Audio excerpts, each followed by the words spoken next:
Sainte Adèle-Trude, une laïque qui a vécu au IXe siècle, la mère de Saint Géraud. C'est une sainte peu connue. Dans sa biographie de Saint Géraud, Saint Odon, abbé de Cluny, la présente comme une épouse et une mère chrétienne exemplaire, avec son mari Gérald. Alors il y a une petite anecdote que je vais vous lire. Saint Odon affirme que 8 jours avant la naissance de Saint Géraud, Adèle-Trude parlait avec son mari Gérald lorsque l'enfant, le futur Saint Géraud, se fit entendre dans le sein de sa mère.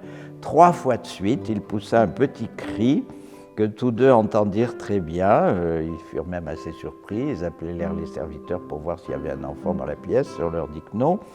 Et donnant une interprétation spirituelle de ce fait de nature, saint Odon affirme que l'enfant proclamait de façon précoce sa foi en la Sainte Trinité. Pourquoi pas ?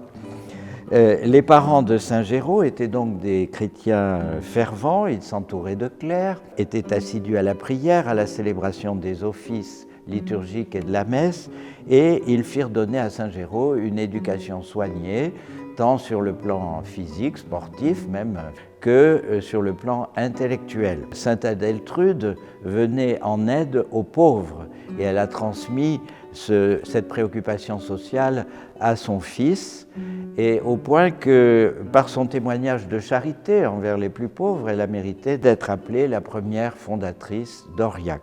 Elle manifesta sa foi profonde en faisant bâtir une église dédiée à Saint Clément, à l'endroit où l'on a construit plus tard l'église abbatiale de Saint Géraud. Quelle leçon pour aujourd'hui, Sainte Adèle-Trude ?